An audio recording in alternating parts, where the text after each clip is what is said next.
Hello everyone, welcome back to our channel Sports and Physical Education. This is Anjana Thakur और आज हम करेंगे 7 chapter के ही क्वेश्चन आंसर।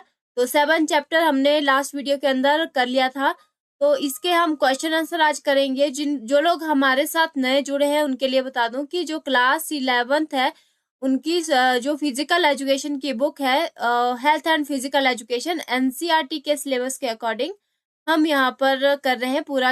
उनके सारे चैप्टर वाइज हम एक्सरसाइज क्वेश्चन आंसर भी यहाँ पर डिस्कस करते हैं।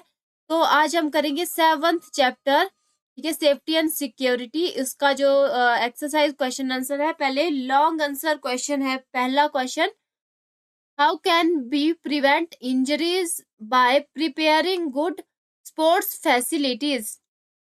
तो जो चोटें लगते हैं खेलों में उनसे हम कैसे बच सकते हैं, क्या हमें करना चाहिए ताकि खेलों के टाइम पर हमारी सेफ्टी बनी रहे और चोटें हमें ना लगे।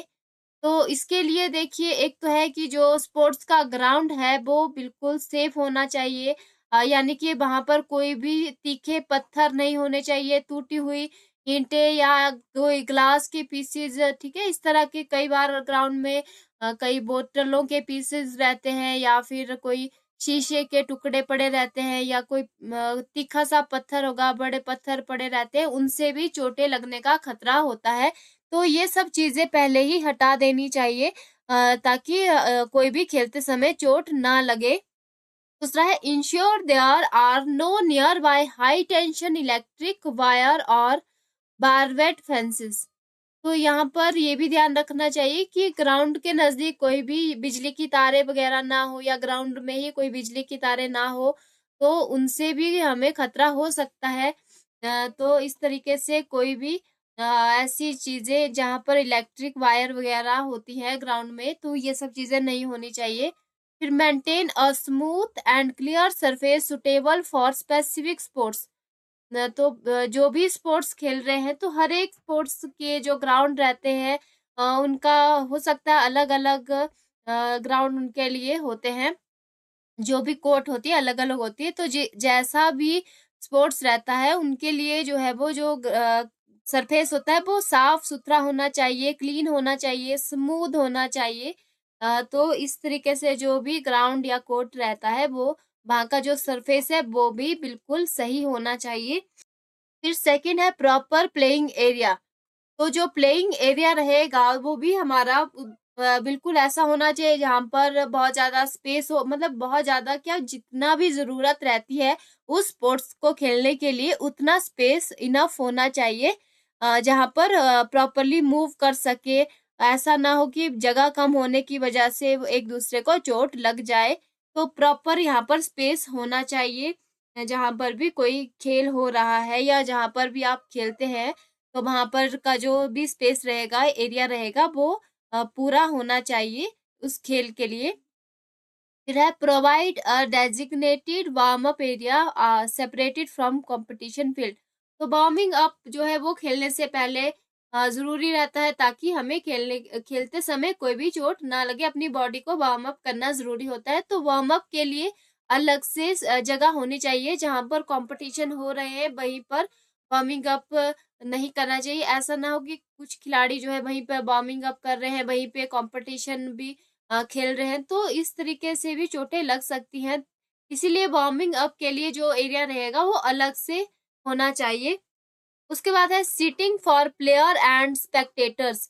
जो खेलने वाले खिलाड़ी होते हैं और जो दर्शक होते हैं उनके लिए अलग अलग से जगह होनी चाहिए ताकि कोई भी डिस्ट्रप्शन ना हो या कोई भी एक्सीडेंट ना हो। यानी कई बार जो है वो दर्शक भी यहाँ पर कई तरह का इनडिसिप्लिन क्रिएट करते हैं जिसकी वजह से खिलाड़ियों को चोटें भी लग सकती है।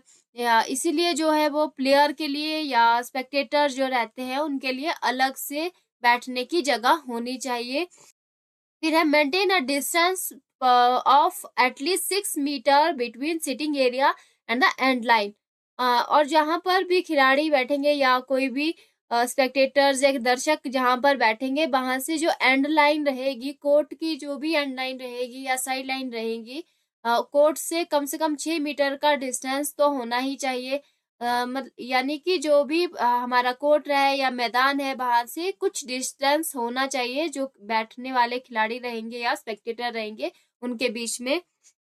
स्पोर्ट्स इक्विपमेंट सेफ्टी, तो जो भी इक्विपमेंट किसी खेल में यूज हो रहे हैं वो भी हाई क्वालिटी के होने चाहिए। ऐसा ना हो कि कोई भी टूटा हुआ इक्विपमेंट हो, उसकी वजह से खेलते समय चोट लग जाए, या फिर कोई टूटने वाला हो, तो खेलते समय फिर कहीं वो बीच में टूट जाए और फिर उसकी वजह से किसी और को या अपने आप को भी चोट लग सकती है।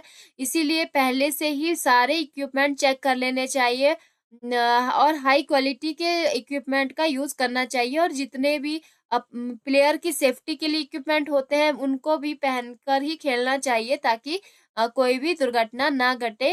फिर है वेल प्लान्ड इंफ्रास्ट्रक्चर, तो खेलने के लिए जो भी जगह का आप चुनाव करेंगे वहां पर जब भी उस जगह को बनाया जाएगा किसी भी गेम को खेलने के लिए, तो उसको एक अच्छे से प्लान करके बनाया जाना चाहिए।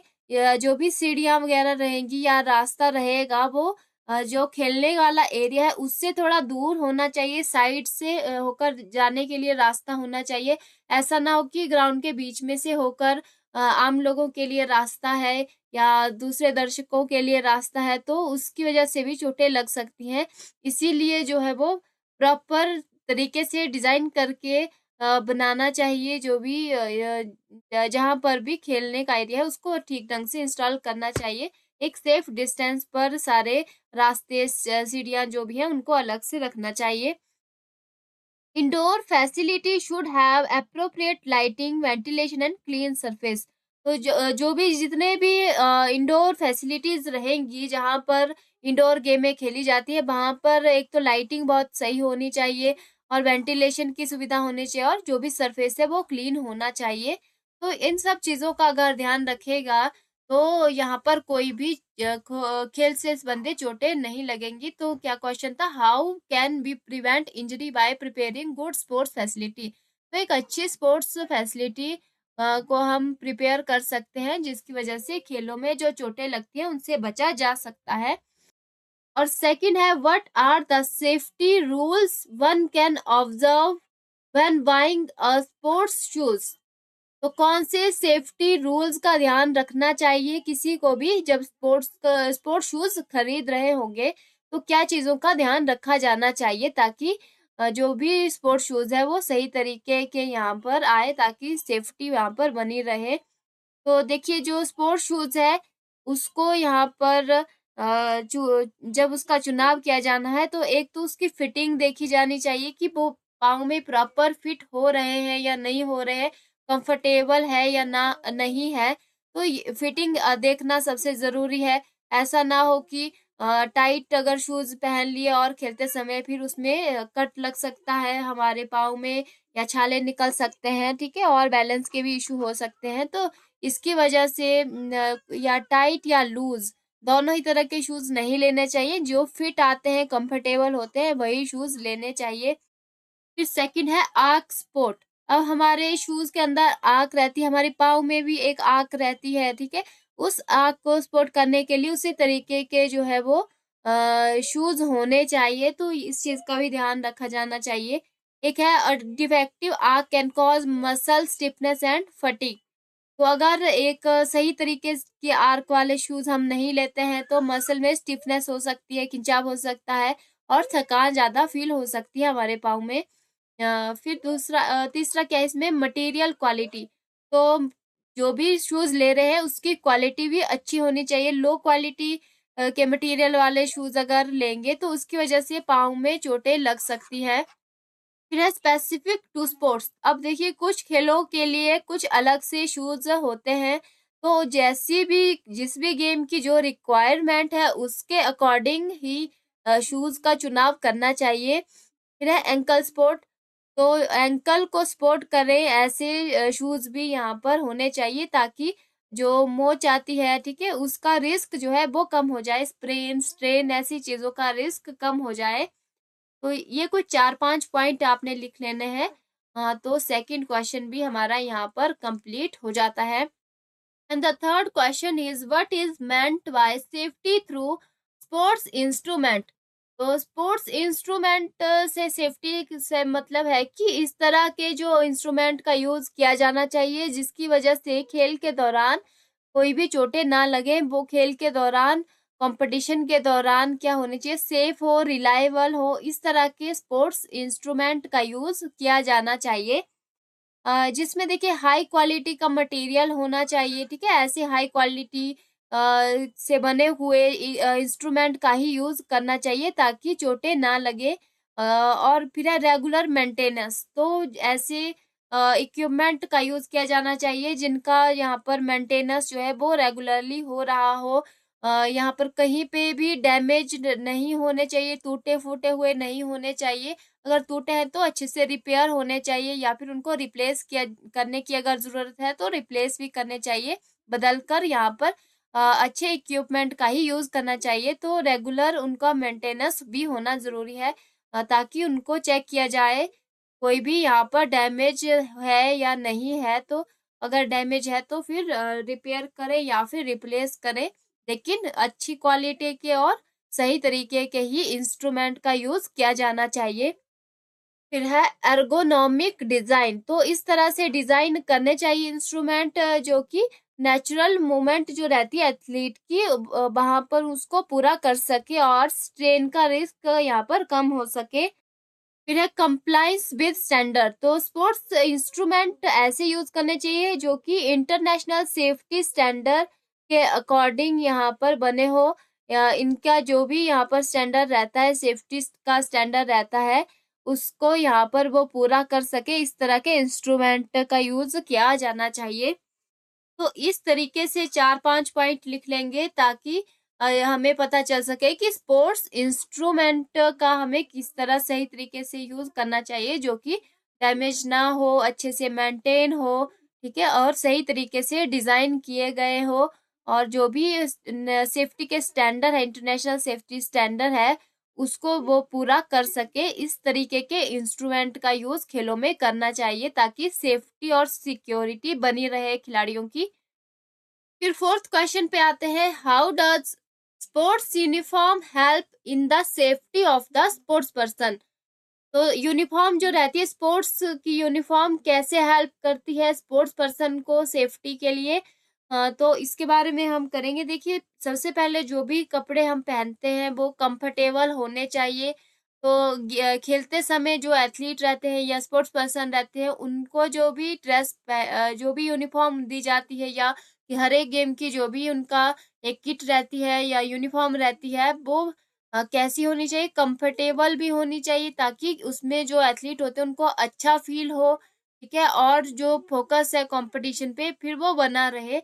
अनकंफर्टेबल अगर कपड़े पहनेंगे तो यहाँ पर ध्यान जो है वो नहीं लगेगा कंपटीशन में और फोकस उनका खराब हो जाएगा और हो सकता है कि उसकी वजह से वो हार भी सकते हैं। इसीलिए जो भी यूनिफॉर्म रहती है वो कंफर्टेबल होनी चाहिए और ताकि जो है कंपटीशन पे उनका ध्यान बना रहे। फिर है प्रोटेक्शन फ्रॉम वेदर कंडीशन। अब लाइट कलर के यहाँ पर जो कपड़े रहते हैं और ब्रीदेबल फैब्रिक होना चाहिए, ये हमारे बॉडी के टेम्परेचर को रेगुलेट करता है और पसीना जो रहता है, स्वेट है, उसको कम करने में हेल्प करता है। और इसकी वजह से जो स्किन की एलर्जी है वो भी यहाँ पर नहीं होती, उससे भी बचा जा सकता है। तो इस तरह के कपड़े पहनने चाहिए जो वेदर फ्रेंडली हो, ठीक है? जैसी वेदर की कंडीशन हो उस हिसाब से कपड़े पहनने चाहिए हमें। तो ये है हमारा। फिर है इंजरी प्रिवेंशन, तो चोटों से बचने के लिए जो शूज़ हैं वो एक सही तरीके से डिज़ाइन किए होने चाहिए, आर्क सपोर्ट उसका अच्छा होना चाहिए, ठीक है? और जो भी पाँव की इंजरी है उसकी वजह से ना हो, अच्छे से फिट आने चाहिए। फिर है protective element in uniform such as padding in contact sports reduce impact injury, तो जितने भी यूनिफॉर्म के साथ में जो प्रोटेक्ट करने के लिए इक्विपमेंट होते हैं वो भी पहनने ज़रूरी होते हैं, जैसे क्रिकेट के अंदर हेलमेट पहनना, पैड्स पहनना, ठीक है, ग्लव्स पहनना। उसी तरीके से सभी स्पोर्ट्स के अंदर जैसे फुटबॉल है या दूसरे स्पोर्ट्स के अंदर जो भी गोलकीपर यहाँ पर सारे अपने यूनिफॉर्म पहनता है, हेड से लेकर पूरा कवर रहते हैं। तो इस तरीके से जितने भी जो भी स्पोर्ट्स रहते हैं उनके साथ में जो इम्पोर्टेंट चीज़ें होती है, जैसे पैडिंग वगैरह है कॉन्टैक्ट स्पोर्ट्स में, बॉक्सिंग में, ठीक है? उसमें जितनी भी चीज़ें पहनी जाती है हेड में, दाँतों में, सब जगह बॉक्सिंग के अंदर, तो वो सारी चीज़ें पहनना भी ज़रूरी है ताकि कोई भी इंजरी ना हो। फिर साइकोलॉजिकल प्रिपरेशन, तो यहाँ पर जो कॉन्फिडेंस है एथलीट का, या एक जो परफॉर्मेंस के लिए तत्परता है, यानी कि पूरी तरह से वो तैयार होना चाहिए मेंटली, फिजिकली भी, ठीक है? एक तो है कि प्रॉपर यूनिफॉर्म उनने पहन ली, अच्छे शूज़ पहन लिए और जितने भी प्रोटेक्टिव गियर होते हैं वो भी पहन लिए, और वो मेंटली भी यहाँ पर ग्राउंड में उतरने के लिए प्रिपेयर होना चाहिए पूरा कॉन्फिडेंस के साथ, पूरी तैयारी के साथ। तो भी हमें कोई भी चोटें लगने का खतरा जो है वो बहुत कम हो जाता है। नेक्स्ट है fifth question, what precaution can we taken to prevent injury in the gymnasium? तो जिम्नास्टिक के अंदर भी कई सारे इक्विपमेंट के साथ भी जिम्नास्टिक की जाती है और बिना इक्विपमेंट के भी की जाती है। तो जो इक्विपमेंट है वो अगर उनके साथ की जा रही है तो उनका जो है स्टोरेज वो सही होना चाहिए। ये जिम्नाजियम के अंदर भी ध्यान रखने की ज़रूरत है कि जो भी इक्विपमेंट है वो सही तरीके से रखे जाने चाहिए, सेफ प्लेस में रखे जाने चाहिए ताकि उनसे कोई चोटें ना लगे। जो वेट होता है या मशीन होता है या दूसरे कोई भी इक्विपमेंट है, वो यहाँ पर जो है वो ऐसी जगह में रखने चाहिए जहाँ जहाँ से वो गिरे ना, या गिरने का कोई खतरा ना हो, या दूसरों को चोट लगने का जहाँ पर कोई भी खतरा ना हो। फिर है एडिकेट स्पेस, तो प्रॉपर स्पेस भी जिम्नाजियम के अंदर होना चाहिए एक्सरसाइज के लिए। जो भी मूवमेंट होती है जिम्नास्टिक के अंदर या एक्सरसाइज करने के लिए जो मूवमेंट करनी होती है उसके लिए जो है वो स्पेस भी सही होना चाहिए, सफिशिएंट स्पेस होना चाहिए अच्छा खासा। फिर है वार्मिंग अप एरिया, तो वार्मिंग अप एरिया जो है बॉडी को प्रिपेयर करने के लिए जो भी एक्सरसाइज होती है उनको करने के लिए एक अलग से डेडिकेटेड एरिया होना चाहिए, ठीक है? अलग से वार्मिंग अप के लिए एरिया होना चाहिए। फिर है इक्विपमेंट मेंटेनेंस, तो इक्विपमेंट को भी मेंटेन किया जाना चाहिए जिम के अंदर, क्योंकि अगर खराब इक्विपमेंट होंगे या टूटे हुए इक्विपमेंट होंगे उनसे भी चोटें लग सकती है, इसीलिए उसकी मेंटेनेंस करना ज़रूरी होता है, रेगुलर उसको चेक करना ज़रूरी होता है। तो जितने भी जो भी सेफ्टी गाइडलाइंस रहती है या जो भी टेक्निक्स होती है वो सही तरीके से उनका करना पूरा करना चाहिए, ठीक है? ऐसा नहीं है कि आपको कोई जानकारी ही नहीं है, आप बिना जानकारी के ही कोई चीज़ कर रहे हैं, तो उसकी वजह से भी चोट लग सकती है। तो टेक्निक का सही पता होना चाहिए, अगर नहीं पता है तो जो इंस्ट्रक्टर रहते हैं उनसे पूछ सकते हैं। लेकिन सही टेक्नीक जो है वो वेट को उठाने के लिए या किसी मशीन को यूज़ करने के लिए होनी चाहिए, या जो भी गाइडलाइंस बताई होंगी उस चीज़ को लेकर, उस मशीन को लेकर वो भी अच्छे से पता होनी चाहिए। अगर नहीं पता होंगी तो आप पूछ भी सकते हैं, लेकिन जो मशीन होती है या वेट लिफ्ट करना है वो सही तरीके से करना चाहिए, अदरवाइज़ उसके नुकसान भी हो सकते हैं। फिर है लाइटनिंग एंड क्लीनिनेस, तो जिम्नाजियम के अंदर जो सरफेस रहेगा, जो एरिया रहेगा वो क्लीन होना चाहिए, स्लिपरी नहीं होना चाहिए, वहां पर गिरने का कोई भी खतरा नहीं होना चाहिए, और वहाँ की जो लाइटनिंग है वो भी बहुत अच्छी होनी चाहिए, सही तरीके की होनी चाहिए। तो सभी चीजों का ध्यान रखते हुए जिम्नाजियम का अगर इन सब चीज़ों का ध्यान रखा जाएगा तो कोई भी चोटें नहीं लगेंगी। फिर है how can you curve accident in the swimming pool, तो स्विमिंग पूल के अंदर जो एक्सीडेंट होते हैं उससे हम कैसे बच सकते हैं?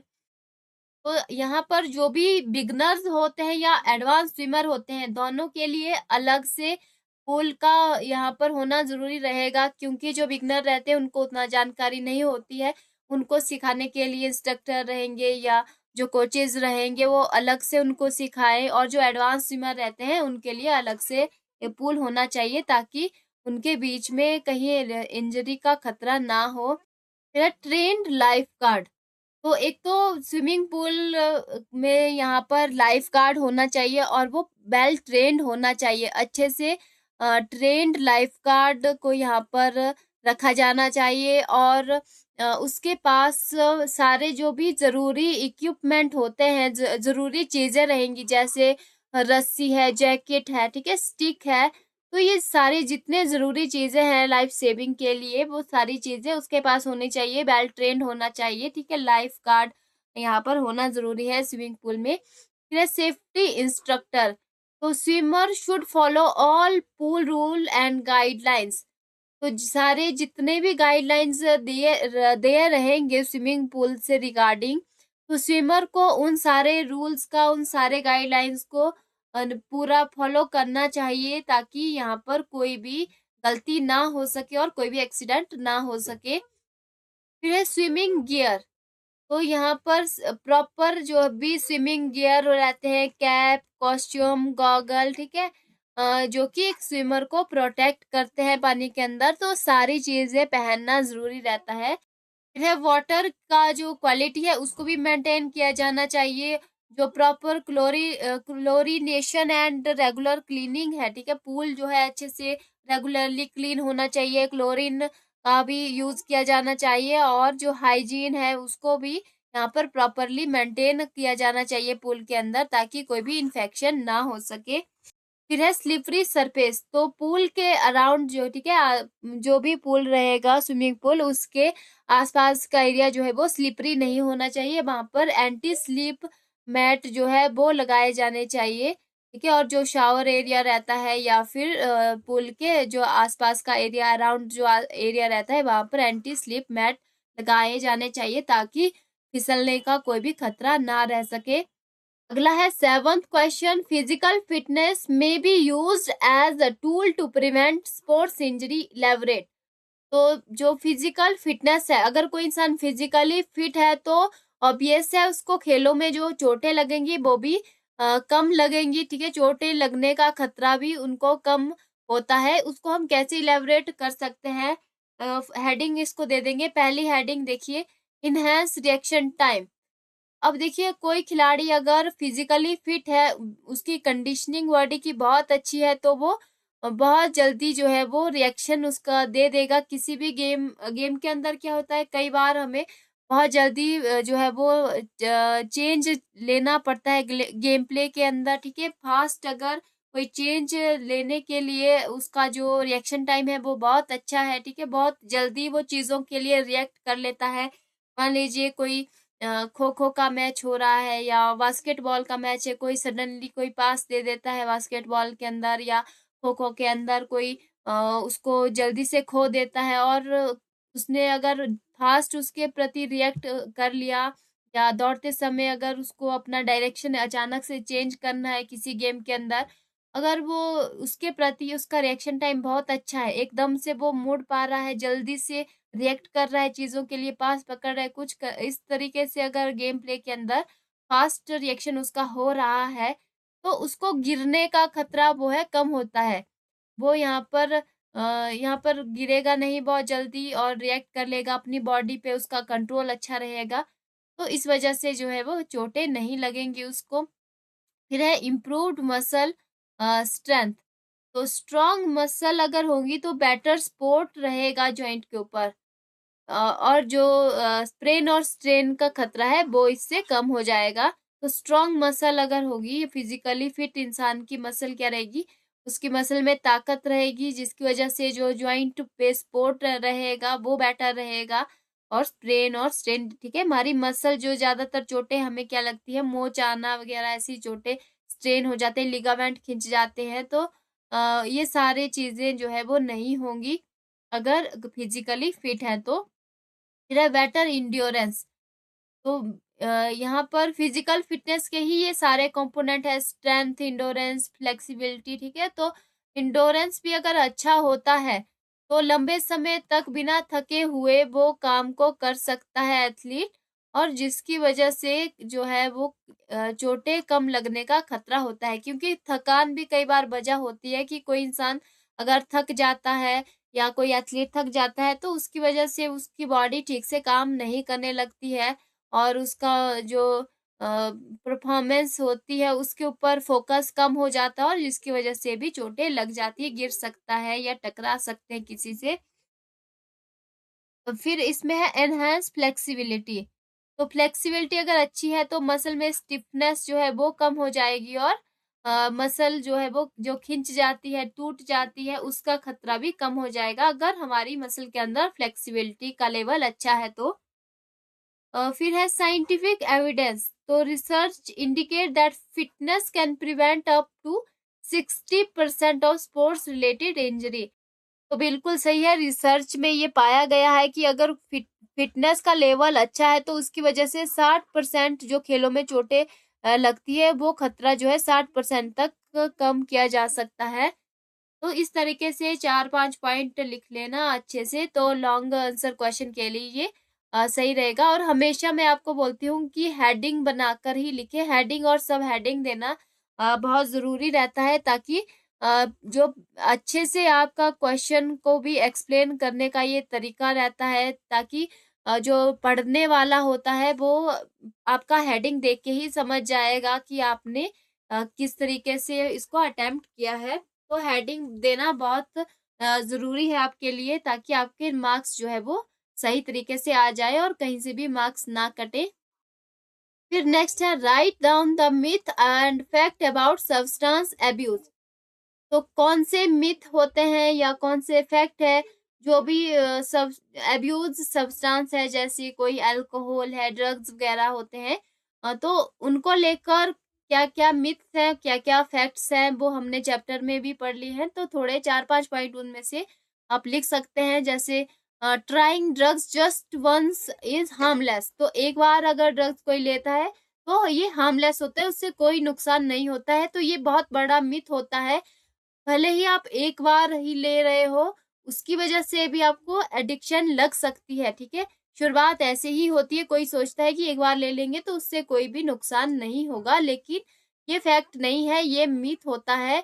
One time use often lead to addiction, ठीक है? अक्सर यही देखा गया है कि एक बार यूज करने से ही बाद में इसकी एडिक्शन लगने का ज़्यादा चांस रहता है, खतरा होता है, तो एक बार भी इसका यूज नहीं करना चाहिए। फिर सेकंड क्या मिथ है, ड्रग्स इम्प्रूव क्रिएटिविटी। तो ड्रग की वजह से क्रिएटिविटी जो है वो अच्छी बनती है, ये भी बहुत बड़ा मिथ है। तो क्योंकि ड्रग की वजह से हमारी बॉडी में जबकि क्लैरिटी है वो कम हो जाती है, बॉडी के फंक्शन यहाँ पर काम नहीं करते हैं सही तरीके से, तो उसकी वजह से क्लैरिटी कैसे आ सकती है, सॉरी क्रिएटिविटी कैसे आ सकती है, जबकि बॉडी का जो फंक्शन है वो नॉर्मल नहीं है, वो सही काम नहीं कर रहा है। तो ये क्या है, एक मिथ है कि ड्रग्स की वजह से क्रिएटिविटी इम्प्रूव होती है। फिर है will power alone can help quit drugs. तो सिर्फ विल पावर से ही ड्रग्स छूट सकता है। अगर आपने एक बार सोच लें कि हमें ड्रग्स छोड़ना है, अगर आपने पूरा निश्चय कर लिया है कि विल विल पावर आपकी अच्छी है, तो सिर्फ इसी की वजह से ड्रग्स आपका छूट जाएगा। अगर आपको ऐसा लगता है तो ये भी बिल्कुल गलत बात है। ये भी एक तरह का मिथ है लोगों के अंदर कि ड्रग्स जो है वो सिर्फ हमारे सोचने से ही छूट जाएगा। ठीक है? लेकिन ऐसा नहीं है, मेडिकल एंड साइकियाट्रिक हेल्प इसके लिए लग जाएगी। ठीक है? ज़्यादातर टाइम क्या देखा गया है कि मेडिकल हेल्प की यहाँ पर बहुत ज़रूरत पड़ जाती है कि लोग ड्रग्स को नहीं छोड़ पाते हैं। सिर्फ आप अगर आप सोचिए कि विल पावर है हमारे अंदर, हमने ठान लिया है कि हमने ड्रग्स को छोड़ना है, लेकिन ऐसा नहीं होगा। यहाँ पर अक्सर देखा गया है कि यहाँ पर मेडिकल हेल्प की ज़रूरत पड़ जाती है लोगों को। Alcohol help forget problems. तो ये तो अब बहुत बड़ा मिथ है। बहुत लोग ये मानते हैं कि शराब पीने से सारी समस्याओं का हल निकल जाता है, सारी प्रॉब्लम भूल जाते हैं। हाँ, कुछ टाइम के लिए आपको ऐसा लग सकता है, जब तक आपके अंदर नशा है तब तक ये लग सकता है कि सारी प्रॉब्लम हमारी मिट जाती है या खत्म हो जाती है या उसको हम भूल जाते हैं। लेकिन जैसे ही उसका असर खत्म हो जाता है तो फिर से कोई प्रॉब्लम तो खत्म नहीं होगी सिर्फ शराब पीने से। तो ये भी क्या है, बहुत बड़ा मिथ होता है। तो alcohol often bring up forgotten issue. तो क्योंकि अल्कोहल की वजह से सारे भूली हुई चीजें भी हमारे अंदर याद आने लग जाती है। तो इसकी वजह से समस्याएँ क्या है और ज़्यादा बढ़ सकती है, इसकी आदत लग सकती है। तो अगर एक बार आपने ले लिया ये तो दूसरी बार आपको फिर लगेगा कि हमारी प्रॉब्लम थोड़ी देर के लिए मिट गई थी तो फिर से लेना है। इस तरीके से फिर आपको हेल्थ इश्यू भी ये करेगा। इनहेलेंट आर हार्मलेस, तो कईयों को लगता है इनहेलेंट जो रहते हैं वो हार्मलेस होते हैं, लेकिन इनहेलेंट जो है वो परमानेंट डैमेज करते हैं हमारे ऑर्गन्स के ऊपर, ठीक है? इसीलिए जो है इनहेलेंट का इस्तेमाल हो या चाहे ड्रग्स है या अल्कोहल है, किसी भी चीज़ का इस्तेमाल करना बिल्कुल सही नहीं होता है। ये बॉडी को बहुत ज़्यादा हार्म करता है, डैमेज करता है, ठीक है? ये इसके बारे में ये सारे जो मिथ रहते हैं, बहुत सारे मिथ हैं, हमने चैप्टर के अंदर भी पढ़े हैं, तो कुछ एक 4-5 पॉइंट आप लिख लेंगे, तो यहाँ पर अच्छे से ये हो जाएगा क्वेश्चन आपका। अगला क्वेश्चन है 9th question, what is doping and what are the side effect of blood doping? तो डोपिंग क्या होता है और ब्लड डोपिंग के क्या साइड इफेक्ट होते हैं? पहले तो देखिए डोपिंग क्या होता है? जो भी यहाँ पर इस तरीके के सब्सटेंस या ऐसे पदार्थों का इस्तेमाल करते हैं जो कि जिसकी वजह से बॉडी की कैपेसिटी जो है वो थोड़ी देर के लिए बढ़ जाती है।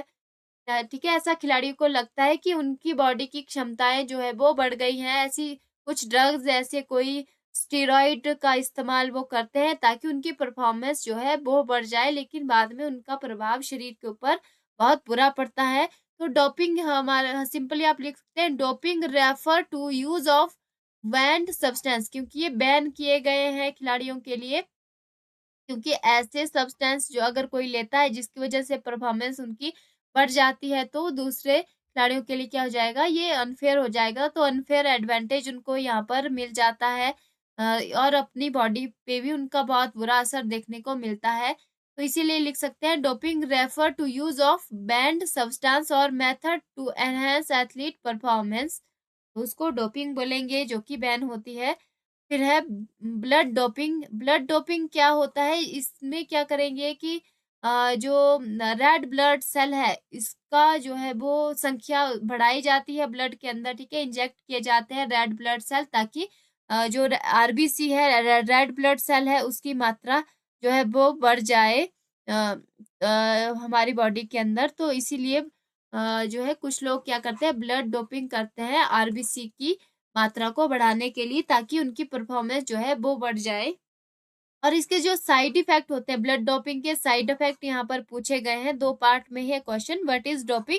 पहले डोपिंग के बारे में थोड़ा सा बता देंगे, फिर दूसरा इसमें क्या पूछा गया, ब्लड डोपिंग के साइड इफेक्ट। तो थोड़ा ब्लड डोपिंग के बारे में बता देना, और फिर उसके साइड इफेक्ट यहाँ पर हम अभी डिस्कस करेंगे। एक तो है increase risk of heart disease and stroke. तो ब्लड डोपिंग की वजह से क्या हो जाएगा, हार्ट की डिजीज और स्ट्रोक के चांस बढ़ जाते हैं, क्योंकि आरबीसी की मात्रा अगर ज्यादा हो जाती है तो यहाँ पर ब्लड जो है हार्ट को ज्यादा पंप करना पड़ेगा, ब्लड थिक हो जाएगा, तो इसकी वजह से स्ट्रोक हो सकता है, हार्ट डिजीज हो सकते हैं, ठीक है? इनका रिस्क बढ़ जाता है। फिर है थिकनिंग ऑफ ब्लड, ठीक है? ब्लड क्या हो जाएगा, थिक हो जाता है, जिसकी वजह से सर्कुलेशन में इशू हो जाते हैं। इसमें ऑटो इम्यून डिजीज भी हो सकती है, यानी जो इम्यून सिस्टम है उसको पता ही नहीं चलेगा कि बाहर से कौन से बैक्टीरिया के सेल है, कौन से अपनी बॉडी के जो सही सेल है वो है, तो ये अपना आपको ही अटैक करेगा। अपनी बॉडी का जो डिफेंस सिस्टम है, इम्यून सिस्टम रहता है, वो यहाँ पर खराब होगा, ये अपने बॉडी के ही सेल को यहाँ पर मारने लग जाएगा, और जिसकी वजह से और सारी दिक्कतें होने शुरू हो जाएगी। फिर है सेरिब्रल एंड प्लमनरी इम्बोलिज्म, तो ये सारी जो है साइड इफेक्ट होते हैं इसके ब्लड डोपिंग के। तो ये 9th क्वेश्चन यहाँ पर कंप्लीट हो जाता है। फिर है 10th question, why do athlete dope? Explain the side effect of prohibited substance. तो 2 पार्ट्स में है अगेन। सबसे पहले बताना है कि एथलीट जो है वो डोपिंग क्यों करते हैं, डोप क्यों करते हैं। दूसरा है कि जो भी प्रोहिबिटेड सब्सटेंस है, जो भी ऐसे पदार्थ है जिन पर प्रतिबंध लगाया गया है, रोक लगाई गई है, उसके क्या-क्या साइड इफेक्ट है, क्यों इन पे प्रतिबंध लगाया गया है, क्या इसके साइड इफेक्ट देखने को मिले हैं, उनको एक्सप्लेन करना है। अब सबसे पहले रीजन बताने हैं थोड़े से कि क्यों यहाँ पर एथलीट जो है वो डोपिंग करते हैं। एक तो है कि अपनी फिजिकल परफॉर्मेंस को बढ़ाने के लिए, क्योंकि ऐसे कोई ड्रग्स या स्टेरॉइड का इस्तेमाल करने से बॉडी की परफॉर्मेंस तो बढ़ जाती है कुछ समय के लिए, तो इसीलिए अपनी बॉडी की परफॉर्मेंस को बढ़ाने के लिए जो कंपटीशन का प्रेशर रहता है उसको हैंडल करने के लिए, और जो इंजरी रहती है या खेलों में कई बार चोटें लगती है उससे जल्दी रिकवर करने के लिए कुछ कुछ लोग ऐसे ड्रग्स लेते हैं, या अपना सेल्फ एस्टीम को बूस्ट करने के लिए, कॉन्फिडेंस को बूस्ट करने के लिए भी कुछ लोग ड्रग्स का यूज करते हैं। तो 4-5 पॉइंट लिख लेने हैं फर्स्ट पार्ट में। सेकंड पार्ट है इस क्वेश्चन का, side effect of prohibited substance. तो ऐसे पदार्थ जिन पे बैन लगा है, क्या क्या उन पे साइड इफेक्ट हो सकते हैं। जैसे नारकोटिक्स है, नारकोटिक्स की वजह से हार्ट रेट जो है वो कम हो जाती है, नौशिया या फिर उसकी एडिक्शन जो है वो लग जाती है, और ज्यादा अगर इसका इस्तेमाल करे, ओवरडोज अगर हो जाए तो सीधा ही इंसान की मौत भी हो सकती है। स्टीरॉइड के क्या यहाँ पर साइड इफेक्ट होते हैं, ठीक है, नारकोटिक्स है, स्टीरॉइड है, सारे क्या है बैन किए गए हैं खेलों में। फिर हार्ट अटैक है, लीवर डैमेज हो सकता है, मूड स्विंग है, ऐसी समस्याएं हो सकती है स्टीरॉइड का इस्तेमाल करने से। फिर ब्लड डोपिंग की वजह से क्या हो सकता है कि हार्ट की सारी जो भी डिजीज है वो होने का रिस्क हो सकता है। सर्कुलेशन में इशू हो सकता है क्योंकि ब्लड थिक हो जाता है। स्टिमुलेंट का इस्तेमाल करने से क्या हो जाता है कि हार्ट रेट जो है वो बढ़ जाती है, ब्लड प्रेशर बढ़ जाता है। फिर डाययूरेटिक्स है, डिहाइड्रेशन की समस्या इसकी वजह से हो सकती है, और किडनी फेलियर हो सकता है। फिर है मास्किंग एजेंट, फिर इसकी वजह से कई सारी एलर्जिक रिएक्शन हो सकते हैं। तो ये कुछ साइड इफेक्ट है किसके, जो भी पदार्थ यहाँ पर बैन किए गए हैं इनके। यहाँ दो पार्ट्स में क्वेश्चन हो गया हमारा, एक तो रीजन बताना था क्यों डोपिंग करते हैं और क्या साइड इफेक्ट होते हैं इन सब चीजों के। तो ये सारी चीजें, narcotics, steroid, blood doping, stimulant, diuretics and masking agent, ये सारे क्या है, प्रोहिबिटेड है, इन पर बैन लगाया गया है। ये हेल्थ को बहुत बुरा नुकसान करते हैं। फिर आगे हम करेंगे शॉर्ट आंसर क्वेश्चन। अब शॉर्ट आंसर क्वेश्चन में पहला है, what is meant by safety measure. Safety measure से आप क्या समझते हैं। Safety measure refer to the rule and precaution taken to prevent injury and ensure the security of participant during sports training and competition. Sports training या competition के दौरान जो precaution लिए जाएंगे चोटों से बचने के लिए, उनको सेफ्टी मेजर बोला जाएगा। फिर सेकंड है, why is the fabric of T shirt important for athlete. तो टी शर्ट का जो फैब्रिक है वो क्यों इम्पोर्टेंट है एथलीट के लिए। अब क्योंकि देखिए टी शर्ट का फैब्रिक अच्छा होना चाहिए, सही क्वालिटी का होना चाहिए। अगर यहाँ पर ये पसीने को सोख लेता है तो इसकी वजह से क्या हो जाएगा, स्किन के इश्यूज हो जाएंगे। तो लाइट कलर का फैब्रिक यहाँ पर होना चाहिए, गुड क्वालिटी का होना चाहिए, और बॉडी को कंफर्टेबल होना चाहिए, और पसीने वगैरह से कोई स्किन एलर्जी ना हो, इस तरीके का जो है वो टी शर्ट का फैब्रिक होना चाहिए। फिर थर्ड इसमें है, write two safety measure in relation to the swimming pool. तो स्विमिंग पूल के लिए दो सेफ्टी मेजर कौन से हैं, एक तो है लाइफ गार्ड होना चाहिए, और वो वेल ट्रेन्ड लाइफ गार्ड होना चाहिए, और उसके पास लाइफ सेविंग सारे चीजें होनी चाहिए, रस्सी है, स्टिक है, ठीक है, ये सारे जितने भी लाइफ सेविंग डिवाइस है वो उनके पास होनी चाहिए। फिर सेपरेट पूल होना चाहिए बिगनर के लिए और एडवांस स्विमर के लिए। फोर्थ इसमें, write two way to prevent sports injury. तो दो ऐसे तरीके बताने हैं जिसकी वजह से स्पोर्ट्स इंजरी ना हो, खेलों में चोटें ना लगे। एक तो है proper warm up before engaging a sports activity, के अच्छे से वार्मिंग अप होनी चाहिए, बॉडी का वार्म अप अच्छा होना चाहिए, ताकि जब वो एक्टिविटी करें या कोई गेम खेले तो उस समय पर बॉडी की मसल ना खींचे, बॉडी में कोई चोट ना लगे। दूसरा है, use appropriate safety gear and clothing during competition. तो जो भी सेफ्टी गियर होते हैं, पैड वगैरह हो गए, हेलमेट है, जिन भी स्पोर्ट्स के लिए जो जरूरी चीजें रहती है, क्लोथ रहते हैं या इक्विपमेंट रहेंगे, सेफ्टी गियर रहेंगे, वो पहनने जरूरी रहेंगे। अगला है does cigarette smoking raise your status, if no why. तो कई लोगों को लगता है कि तंबाकू पीने से, सिगरेट पीने से हमारा स्टेटस जो है वो बढ़ जाता है। अगर ऐसा नहीं है तो वो क्यों नहीं है? क्योंकि यहाँ पर देखिए बिल्कुल गलत बात है कि सिगरेट पीने से जो स्टेटस बढ़ता नहीं है, बल्कि इसकी वजह से हेल्थ के जो भी नुकसान है बहुत ज़्यादा वो होते हैं, जिसकी वजह से कैंसर जैसी बीमारियां हो जाती है और निकोटिन का एडिक्शन भी लग जाता है, जिसकी वजह से फिजिकल और सोशल वेलबींग का लेवल जो है और भी ज़्यादा गिर जाता है। तो इसकी वजह से कोई स्टेटस नहीं बढ़ता है, तो बिल्कुल गलत बात है। तो सिगरेट का स्मोकिंग जो है वगैरह ये सब नहीं करना चाहिए, तो इसकी वजह से हेल्थ के बहुत सारे इश्यू होते हैं। फिर है व्हाई इज तंबाकू यूज डेडली। तंबाकू का यूज जो है वो जानलेवा हो सकता है। क्यों हो सकता है? क्योंकि तंबाकू के अंदर बहुत सारे जो है वो नुकसान देने वाले पदार्थ होते हैं, जैसे तार, कार्बन मोनोऑक्साइड होते हैं, जिसकी वजह से बहुत सारे जो है वो कैंसर हो सकते हैं, लंग्स डिजीज हो सकती है, कार्डियोवास्कुलर इशू इसमें हो सकते हैं, जिसकी वजह से ये क्या है, डेडली हो सकता है। तो ये कुछ पॉइंट इसमें है। अगला है what three things should you focus on when buying medicine.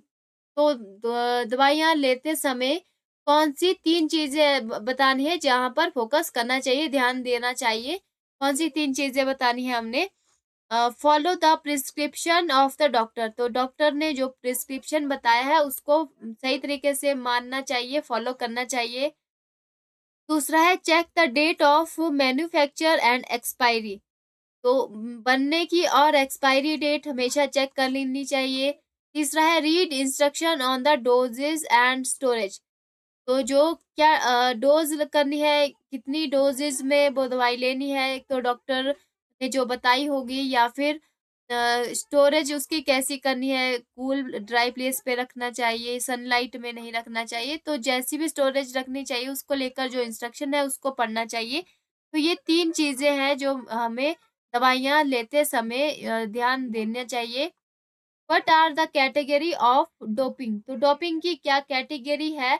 तो डोपिंग के अंदर जैसे दो चीजें इसमें रहती हैं मेन। एक था डाइटरी सप्लीमेंट और एक इंजेक्टेबल सप्लीमेंट, ठीक है। तो इंजेक्टेबल के अंदर फिर आगे हार्मोन्स या तो इंजेक्ट किया जाता है बॉडी के अंदर, या फिर ड्रग्स इंजेक्ट किया जाएगा। तो दो पहले इसमें दो पार्ट्स रहेंगे, dietary supplement and injectable supplement. है दो तरह की कैटेगरी है। और फिर इंजेक्टेबल के अंदर आगे हार्मोन एंड ड्रग्स सब कैटेगरीज की आती है। फिर नेक्स्ट है मल्टीपल चॉइस क्वेश्चन आंसर। इसका आंसर करना है। फर्स्ट देखिए, medicine should be purchase dash as per prescription of the doctor as advised by the chemist on the basis of our health problem after observing the date of manufacture and the date of expiry and both A and C। तो इसका जो right answer हो जाएगा वो तो हमारा D हो जाएगा, क्योंकि एक तो इसमें क्या है कि डॉक्टर ने जो प्रिस्क्राइब किया गया है उसके हिसाब से होना चाहिए, ठीक है। जो केमिस्ट के हिसाब से नहीं होना चाहिए, क्योंकि केमिस्ट को यहाँ पर डॉक्टर का ही प्रिस्क्रिप्शन लगेगा। जो भी डॉक्टर बताता है, पर्ची लेकर कोई जाता है तभी यहाँ पर केमिस्ट दवाइयाँ देता है। वो खुद हेल्थ प्रॉब्लम को यहाँ पर ऑब्जर्व नहीं करेगा। तो सी भी इसमें सही हो जाएगा कि आप हमें जो एक्सपायरी डेट है और मैन्युफैक्चर की डेट है वो भी यहाँ पर देख लेनी चाहिए दवाइयों के ऊपर। तो ए एंड सी इसमें राइट आंसर हो जाएगा, ऑप्शन डी। सेकंड क्या है, medicine should be consumed by the patient. तो जो भी दवाइयां हैं वो पेशेंट के द्वारा खानी चाहिए as advised by the doctor, always after the meal, always before the meal, whenever the patient feel like taking the medicine. तो यहाँ पर भी ए राइट आंसर हो जाएगा, ठीक है। जैसा कि डॉक्टर ने एडवाइस किया है वैसे ही पेशेंट को दवाइयाँ खानी चाहिए। हमेशा ये नहीं हो सकता कि हमेशा ही खाने के बाद या हमेशा ही खाने से पहले। तो डॉक्टर बताएंगे कि कौन सी दवाई खाने से पहले खानी है, कौन सी खाने के बाद खानी है। पेशेंट को जैसा अच्छा लगे वैसा ही नहीं खानी चाहिए, बल्कि डॉक्टर की एडवाइस से खानी चाहिए, तो ए राइट आंसर। थर्ड इसमें है which type of surface is used in modern time to play kabaddi that help to prevent injury. तो आज के टाइम पर कबड्डी खेलने के लिए कौन सा सरफेस या कौन सी जगह का इस्तेमाल करते हैं ताकि चोटें ना लगे? सिंथेटिक या मड ग्राउंड, ग्रासी ग्राउंड या सिंडर सरफेस? तो सिंथेटिक सरफेस का यूज करते हैं आजकल, ए राइट आंसर। अगला क्वेश्चन है how does warming up help to prevent injury. तो वार्मिंग अप कैसे जो है वो चोटों से बचा सकता है? Warming up enhance reaction ability, warming up prepare all the prepare और the player for making smooth movement, proper warming up prepare and athlete mentally and physically for sports. तो ये सारे ही यहाँ पर सही ऑप्शन है, तो डी इसमें राइट आंसर हो जाएगा, ऑल द एबव। तो वार्मिंग अप से रिएक्शन एबिलिटी भी बढ़ती है और मूवमेंट को ये स्मूथ भी बनाता है, ठीक है, और एथलीट को मेंटली और फिजिकली प्रिपेयर भी करता है खेलने के लिए। तो D right answer, all the above. फिर आगे मैच द फॉलोइंग दिया हुआ है, इसमें nicotine which is present in tambaku leaf is also found in. तो इसके आगे तार दिया गया है, तो ये गलत यहाँ पर दिए हैं, इनको सही मैच करना है। यूज्ड फॉर मेकिंग रोड, और रोड बनाने के लिए क्या यूज होता है? या तंबाकू यूज सब सीवियर इफेक्ट, तो तंबाकू के सीवियर इफेक्ट क्या होते हैं? और कैन कॉज कैंसर, ठीक है, तो ये इनका सही मैच करके बताना है। तो आंसर हमारा क्या हो जाएगा? Nicotine which is present in tambaku leaf is also found in insecticide, ठीक है, इंसेक्टिसाइड में ये मिलता है। और यूज फॉर मेकिंग रोड, तो रोड बनाने के लिए क्या यूज होता है? तार। तंबाकू यूज सीवियरली इफेक्ट, तो तंबाकू का यूज करने से कौन से सीवियर इफेक्ट हो सकते हैं? लंग्स के अंदर हो सकते हैं। फिर है can cause cancer, smoking can cause cancer, तो राइट आंसर क्या हो जाएगा? बी ए सी डी। तो यहाँ पर ये हमारा पूरा 7 चैप्टर का जो क्वेश्चन आंसर थे वो कंप्लीट हो जाते हैं। नेक्स्ट हम 8 चैप्टर करेंगे। आई होप सारी चीजें आपको क्लियर हो गई होंगी। कोई भी डाउट या क्वेरीज आपकी रहती है तो आप मुझसे सोशल मीडिया पर इन सब आईडीज के द्वारा जुड़ सकते हैं। इन सब का लिंक आपको वीडियो के ही डिस्क्रिप्शन में मिल जाएगा। बाकी वीडियो अच्छा लगता है तो वीडियो को एक लाइक जरूर कीजिएगा, चैनल को सब्सक्राइब कर दीजिए और नोटिफिकेशन बेल आइकन को भी प्रेस कर दीजिए ताकि आने वाली सारी नई वीडियो की अपडेट आप तक पहुंचती रहे।